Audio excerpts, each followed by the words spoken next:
सबका साथ, सबका विकास, सबका विश्वास पुस्तक के लोकार्पण के अवसर पर मंच पर उपस्थित भारत के पूर्व उपराष्ट्रपति आदरणीय एम वेंकैया नायडू जी, हमारे केरल के महामहिम राज्यपाल आदरणीय आरिफ मोहम्मद खान जी, सूचना प्रसारण मंत्रालय के सचिव श्री अपूर्व चंद्र जी,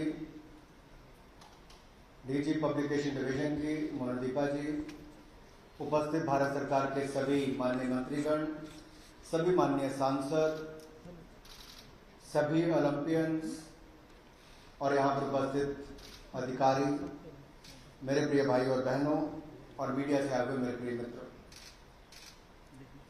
कहा जाता है कि किताबें मन का वह भोजन है जिसको खाया जाए तो भूख उतनी ही बढ़ जाती है। और नरेंद्र मोदी जी की तो एक किताब पढ़ने के बाद कब दूसरी किताब आने वाली है उसका इंतजार रहता है। और जिस कालखंड को, जिस कार्यकाल को मोदी 2.0 के नाम से भी जाना जाता है, उसी के ही पहले वर्ष यानी कि मई 2019 से लेकर मई 2020 के ये एक वर्ष के कार्यकाल पर कुल 86 भाषणों का संग्रह है। और ये खंड इस श्रृंखला का पहला खंड है। इसको 10 खंडों में विभाजन, ये भाषण माननीय प्रधानमंत्री जी के न्यू इंडिया के विजन को दर्शाता है। और ये खंड है आत्मनिर्भर भारत, सिटीजन फर्स्ट गवर्नेंस, कोविड-19 से मुक्ति का संघर्ष, उदयमान भारत, जय किसान, टेक इंडिया, न्यू इंडिया, हरित भारत, ओजस्वी भारत, स्वच्छ भारत, स्वस्थ भारत, सक्षम भारत, शाश्वत भारत, आधुनिक भारत और मन की बात। 10 अलग अलग विषयों पर उनके 86 भाषणों को संकलित किया गया है ताकि समाज के सभी विषयों पर उनकी सोच, विषय पर उनकी पकड़ और गंभीर विषय को भी रुचिकर बनाने के उनके अंदाज को आप समझ सकें और जान सकें। प्रशासन विभाग अब मुद्रित पुस्तकों के साथ साथ ई पुस्तकों का भी आगे ला रहा है। और आपको जानकर प्रसन्नता होगी कि अब तक हमारे पब्लिकेशन डिवीजन ने लगभग 2385 पुस्तकों का डिजिटलाइजेशन किया है और 585 ई पुस्तकों को अमेज़न और गूगल प्ले पर उपलब्ध करवाया गया है। प्रकाशन विभाग के द्वारा ये पहल भी की गई है कि दृष्टिबाधित बच्चों के लिए ब्रेल पुस्तकों का निर्माण करना हो, कम दृष्टि वाले व्यक्तियों के लिए ब्रेल फॉन्ट के पुस्तकों का, या श्रवण बाधितों के लिए भारतीय साइन लैंग्वेज में पुस्तकें एवं ऑडियो पुस्तकों का निर्माण भी हमारे पब्लिकेशन डिवीजन ने किया है।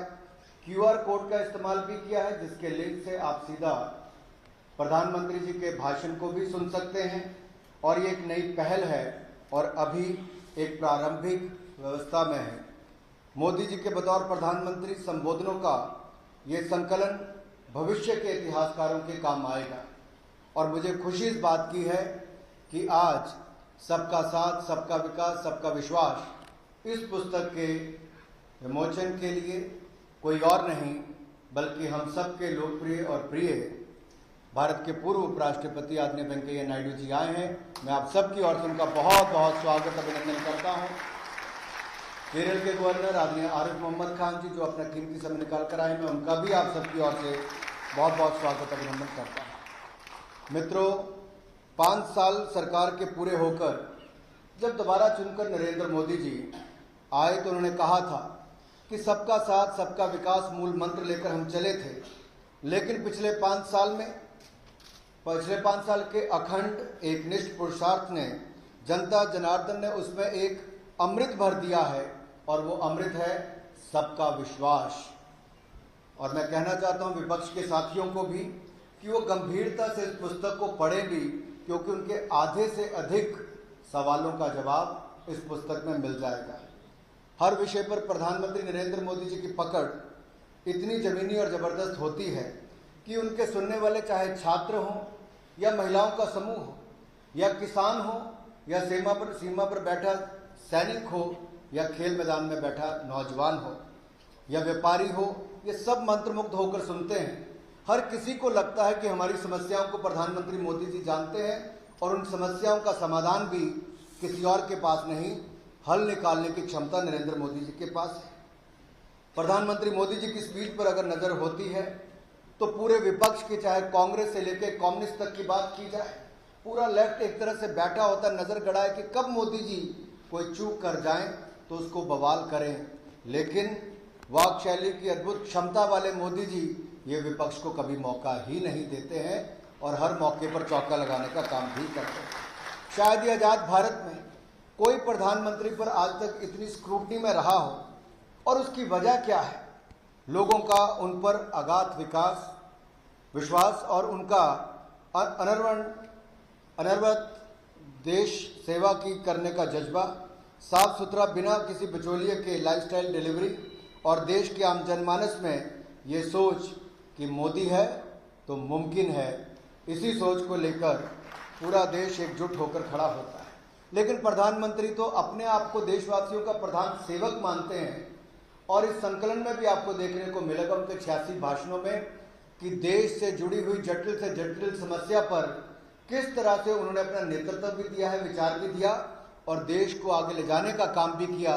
तभी तो आज जो पिछले कई वर्षों में नहीं हो पाया, मोदी जी ने करके दिखाया।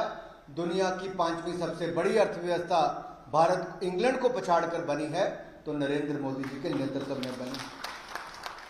दुनिया भर के इंटरनेशनल सर्वे जो होते हैं उनमें प्रधानमंत्री नरेंद्र मोदी जी सबसे लोकप्रिय नेता, सर्वाधिक लोकप्रिय नेता बनकर उभरते हैं। दुनिया भर के जो शक्तिशाली राष्ट्रीय अध्यक्ष हैं उन्होंने भी चाहे प्रत्यक्ष रूप से या परोक्ष पक्ष उनको मोदी जी के क्षमता के बारे में बार बार कहा है और मोदी का मतलब क्या है ये समझाने का प्रयास भी किया है। हमने संकलन में केवल विदेशी संबंधों पर उनके संबोधनों को ही शामिल नहीं किया, बल्कि इकोनॉमी से लेकर सांस्कृतिक विरासत को सहेजने के लिए मोदी सरकार ने जो काम किए हैं उसको भी आपके सामने रखा है।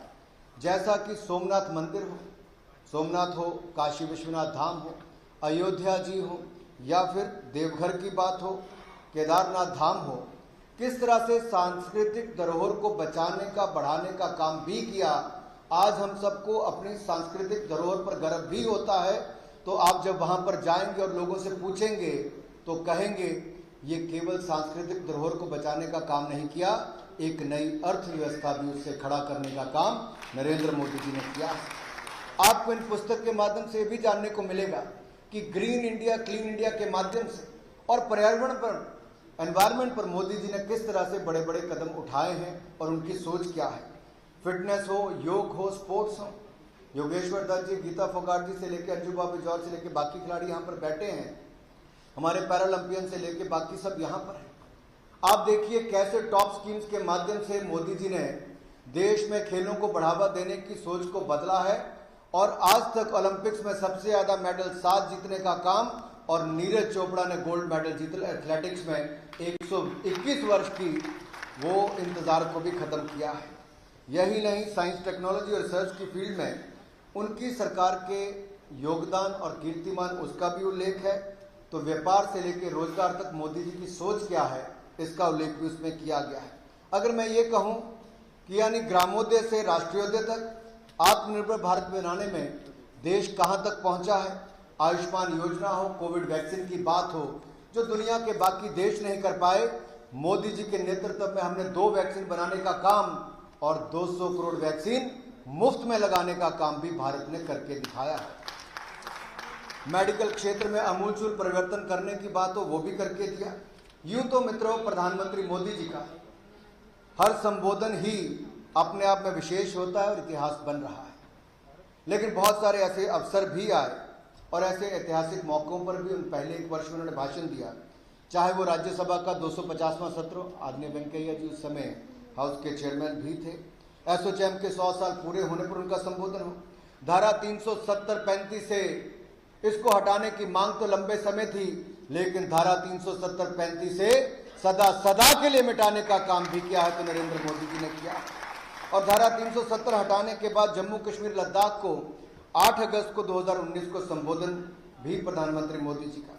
19 मार्च 2020 को कोविड को लेकर राष्ट्र को नाम संदेश जो प्रधानमंत्री मोदी जी ने दिया, फिट इंडिया मूवमेंट को लॉन्च करने के समय जो संबोधन किया, अयोध्या में श्री राम मंदिर, भव्य राम मंदिर बनकर तैयार हो, और सुप्रीम कोर्ट की जजमेंट के बाद भी जो उनका संदेश आया है, मित्रों, ये केवल भारत के नाम संदेश नहीं, ये दुनिया की कुल आबादी का 7वां हिस्सा, 1/7 of the world population, Modi ji जो भी करते हैं, उनकी सरकार का जो भी निर्णय है, दुनिया की 1/7वीं पॉपुलेशन के बारे में होता है। इसलिए यहां पर लिया निर्णय पूरी दुनिया पर कैसे प्रभाव डालता है, और ये सारी उल्लेख इस पुस्तक श्रृंखला में है। इस पुस्तक श्रृंखला में भारत के बारे में, हर बड़े क्षेत्र के बारे में, उनकी सरकार की योजनाओं के बारे में प्रधानमंत्री मोदी जी के विचारों का इंसाइक्लोपीडिया है, और ये आने वाले कई वर्षों तक बुद्धिजीवियों के लिए, इतिहासकारियों के लिए न केवल ये जानकारी का बल्कि एक बहुत बड़ा स्रोत, हमारे देश की जनता को अपने प्रधानमंत्री और उनकी सरकार किस क्षेत्र में क्या क्या क्रांतिकारी विचार रखती है उसको जानने का एक अवसर भी है। मोदी जी के इन संबोधनों का महत्व आपने कोरोना काल के समय देखा ही होगा मित्रों। उनके राष्ट्र के नाम संदेश में समझा जा सकता है कि शायद पिछले 70 वर्षों में, कई वर्षों तक शायद ही दुनिया में कोई ऐसा प्रधानमंत्री आया हो, विशेष तौर पर भारत में, जब प्रधानमंत्री ने कहा हो ताली बजाओ, थाली बजाओ, दिया जलाओ, तो देश के 130 करोड़ नागरिक, साइकिल वाले से लेकर सिनेमे वाला, खिलाड़ी से लेकर व्यापारी से लेकर कर्मचारी तक ताली भी बजाई, थाली भी बचाई, और फ्रंट लाइन वर्कर्स का मनोबल बढ़ाने का काम भी किया।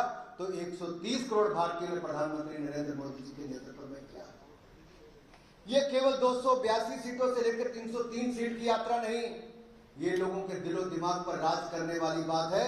मोदी जी लोगों के दिलों में बसते हैं, तभी तो पूरा भारत आपदा के समय भी मोदी जी के साथ खड़ा होता है, ताली भी बजाता है, थाली भी बजाता है, 200 वैक्सीन भी लगाता है, और जो षड्यंत्र रचते थे, गुमराह करते थे, उनको दरकिनार करके वैक्सीन लगाने के लिए लाइन में भी लगता है। ये नरेंद्र मोदी जी जो देश को आगे बढ़ाने का काम करते हैं, इन सब का उल्लेख इसमें मिलेगा। राष्ट्र के नाम उन्होंने कहा था आपदा में अवसर ढूंढे, आत्मनिर्भर भारत का निर्माण करें।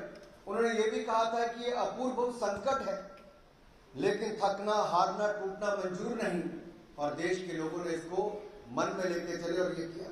धारा 370-35 से हटने के बाद पूर्व मुख्यमंत्री उमर अब्दुल्ला जी और मुफ्ती महबूबा मुफ्ती जी जैसे नेताओं ने कहा था, क्या कहा था? उन्होंने कहा था भारत का झंडा यानी कि तिरंगा उठाने वाला कश्मीर में कोई नहीं मिलेगा। उन्होंने ये कहा था ऐसा भूकंप आएगा कि कश्मीर भारत से अलग हो जाएगा। अरे 5 अगस्त 2019 से लेकर आज 2022 के सितंबर में खड़ा हूं, और बीच में एक समय 13 अगस्त से 15 अगस्त तक ऐसा भी आया जब मोदी जी ने कहा हर घर तिरंगा, तो केवल भारत के हर कोने में भी हुआ, तो भारत के अभिन्न जम्मू कश्मीर के भी घर घर तिरंगा लहराने का काम हुआ है।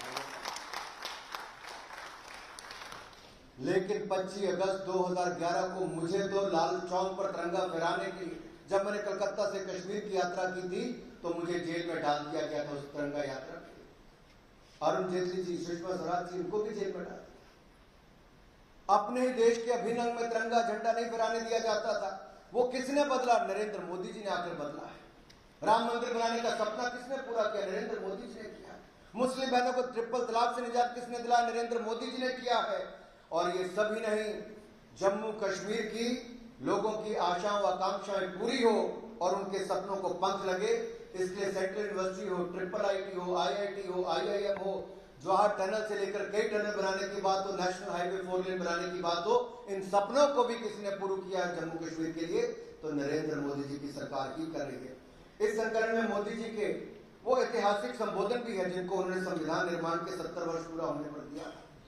उन्होंने कहा था संविधान की मजबूती की वजह से ही हम एक भारत श्रेष्ठ भारत की तरफ कदम बढ़ा पा रहे हैं। और उन्होंने ये भी कहा था बाबा साहब अम्बेडकर का ही दिया हुआ संविधान है जिसके कारण गरीब परिवार से आने वाले नरेंद्र मोदी जी, जिसको कल तक कोई चाय बेचने वाला कहता था, उनकी ईमानदारी, उनके काम, उसकी देशभक्ति, राष्ट्रवाद को लेकर देश के लोगों ने उनको एक बार नहीं 2 बार इस देश के प्रधानमंत्री पूर्ण बहुमत से बनाने का मौका दिया है मेरे भाई बहनों। यही नहीं, उन्होंने ये भी कहा कि कैसे 21वीं शताब्दी में न्यू इंडिया के सपने को पूरा करने के लिए हमारी व्यवस्था में ब्यूरोक्रेसी 21वीं सदी के सपने और सोच को अनिवार्य है। ऐसी नौकरशाही हो, रोज रचनात्मक और सृजनात्मक हो, जो कल्पनाशील और नवोन्मेषी हो, जो सक्रिय और विनम्र हो, जो पेशेवर और प्रगतिशील हो, जो ऊर्जावान और सक्रिय हो, जो सक्षम और प्रभावी हो, जो पारदर्शी और टेक्नो सेवी हो। सोचिए कैसे सरकार के एक एक अंक से मोदी जी ने जो उम्मीदें और अपेक्षाएं बढ़ाई है, और किसके लिए ये देश को विकास के शिखर पर ले जाने के लिए। और टीम इंडिया की जब मोदी जी बात करते हैं तो नेताओं से लेकर अधिकारी कर्मचारियों से लेकर आम जनता की भागीदारी की बात करते हैं। इस पुस्तक से न केवल मीडिया के लिए, न केवल शोधकर्ताओं के लिए, न केवल बुद्धिजीवियों के लिए, बल्कि आम जनमानस को बहुत कुछ सीखने का अवसर मिलेगा। और जो अमृत काल की बात नरेंद्र मोदी जी करते हैं, इस अमृत काल में हर व्यक्ति की, जो नागरिकों की भागीदारी की बात करते हैं, जन भागीदारी से जन आंदोलन की बात करते हैं, वो सोच भी इस एक साल की पुस्तक सबका साथ, सबका विकास, सबका विश्वास में मिलती है। और मुझे पूर्ण विश्वास है आज जब वेंकैया जी के कर कमलों से इस पुस्तक का विमोचन होगा तो प्रधानमंत्री मोदी जी का जो आत्मनिर्भर भारत का सपना है, जो $5 ट्रिलियन इकोनॉमी बनाने का सपना है, वो भी पूरा होगा। क्योंकि मोदी जी ने चाहे जीएसटी हो, कंपनीज एक्ट में बदलाव हो, चाहे यूपीआई भीम हो, टैक्स डीबीटी हो, इन सब के माध्यम से ट्रांसपेरेंसी भी लाए, अकाउंटेबिलिटी भी लाए, जनता के खाते में पैसा भी पहुंचा और खाने वाले को बाहर निकालने का मौका भी दिया।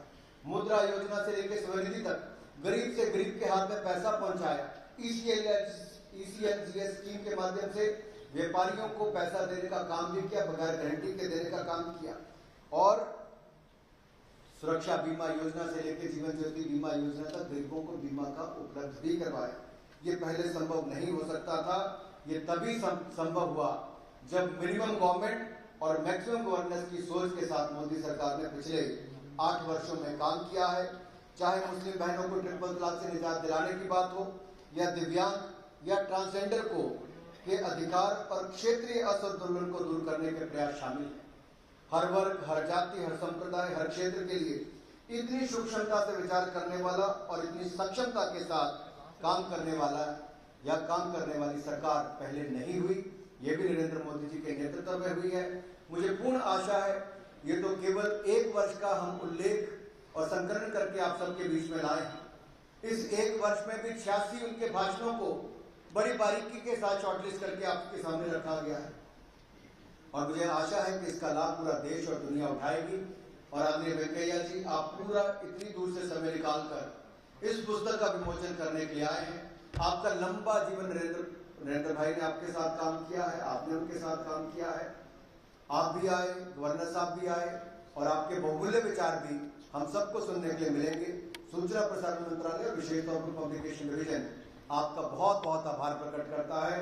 और आप सब भी यहाँ आकर अपने कार्यक्रम की शोभा बढ़ाएं। सबका